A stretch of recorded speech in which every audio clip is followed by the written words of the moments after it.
For physical training is of some value, but godliness has value for all things. 1 Timothy 4:8. Yep, a Paul book. And you can see the emblem is YMCA. Yep, the good old YMCA. The YMCA has faced sexual abuse allegations since the 1970s, primarily involving staff and counselors molesting children in camps, after-school programs, and daycares, with lawsuits accusing the organization of negligence, cover-ups, and rehiring known abusers. Oh, it sounds like exactly what the Catholic Church does. I know that because, again, my first nursing job for a Catholic organization, although I didn't work for them, but I worked in the acute area of the hospital. So when their kids would come from the group homes, the Boys Town type place, I would hear about all of these people that had rap sheets. It's like, how could they possibly be hiring all these people with rap sheets? Because they want to, the same way with the Protestant and the Evangelicals, because that's who is behind YMCA.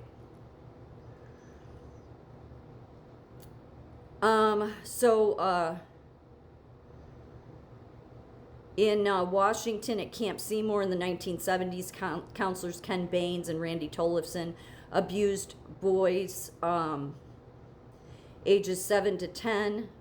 A jury awarded $7.5 million, alleging a sexual cauldron where directors groomed teens and ignored reports. 1990s to 2000s, North Carolina camps. Michael Pegram assaulted 8+ boys between the ages of 9 and 15, hosting sleepovers. He was convicted in 2019 with lawsuits against YMCA for failing to act. But then it says in 2010,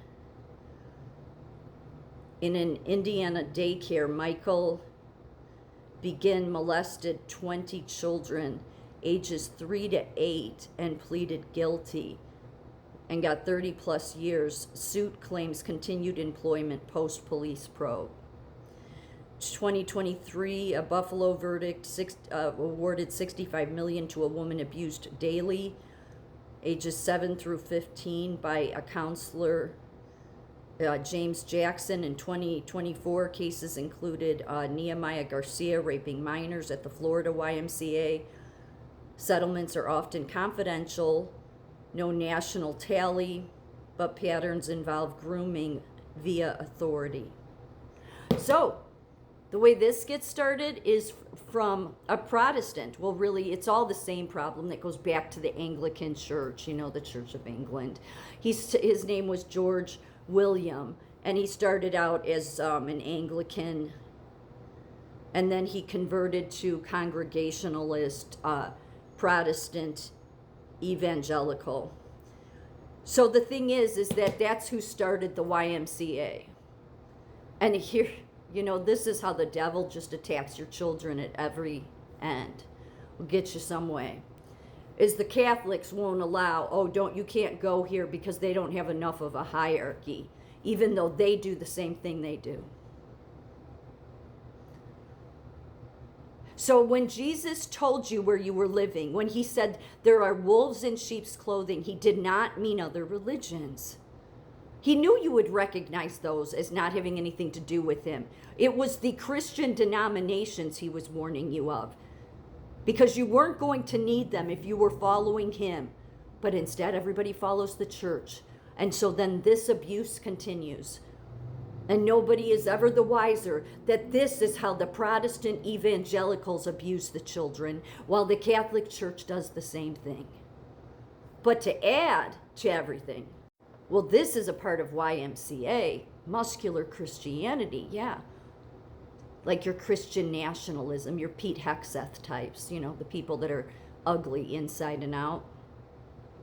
It is a religious movement that originated in England in the mid-19th century, characterized by a belief in patriotic duty, discipline, self-sacrifice, masculinity, and the moral and physical beauty of athleticism. Oh, yeah, because Jesus talked so much about that.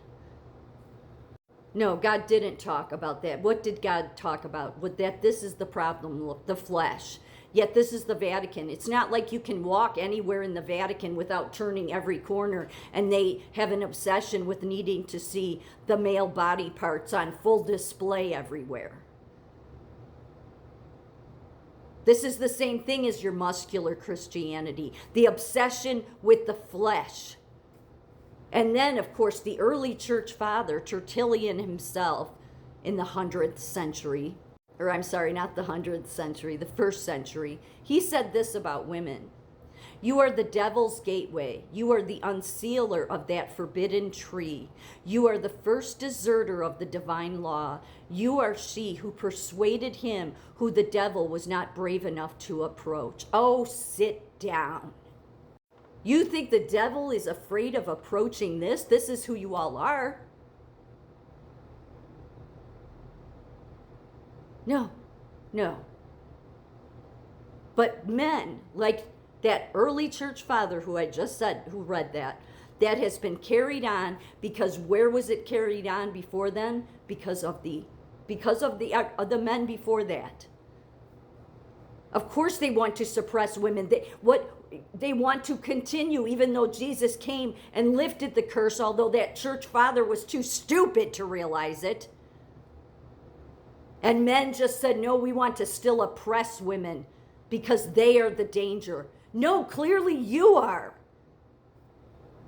I mean, at this point, the Protestants and the Catholic, just put this on your YMCA emblem, put this on your Catholic school building, because this is an example of what you all do.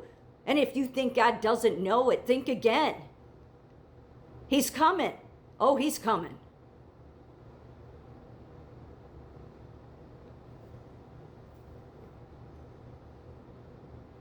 Of course you would want to oppress women. Didn't matter that Jesus lifted the curse. I mean, because really, was there ever a curse that man himself didn't create? Because God didn't do it. God doesn't do evil things. Again, he warned Eve that because of this, man is going to rule over you, because man's now fallen into sin. And instead of man being smart enough to figure that out, that they are the ones that have never submitted to God, they want to continue in their Roman bathhouse empire, continue with their Christian nationalism bullshit, continue with their muscular Christianity, their own religion they've all made. And they want to oppress women. Why? So that they can still abuse children. And what do they do the most in the Catholic Church? I mean, in the Y, they'll go after any children. Yeah, because they have children there, girls and boys, as young, from 3 to 5, I think even infants. I mean, I only read you a few things. The list is as long as the Catholic churches. And that's, the Y is your Protestant evangelicals. Yet they go after the Catholic Church. I mean, talk about the mind trickery. And the Catholic Church goes after the Protestants and says, we won't let our people go to the Y. Why? Because they might abuse them before you Catholic Church gets a chance to? Likely, because they all just serve Satan. So just like Father Flanagan here looked out and said, I need to create Boys Town because we have so many helpless young children all over the place, and it went on to be nothing but an abuse pen of wickedness. Well, the Y became that just from the Protestant evangelical end. And it was George William, the Anglican turned Congregationalist, reformer, Protestant evangelical, that looked out and said, we must do something about all the disorder, and we need to help children. It's the Industrial Revolution. And of course, man thinking that it can do anything of order or do anything of goodness, please. The greatest thing man could do is if they'd realize they have been the curse. Eve wasn't the curse. You were the curse.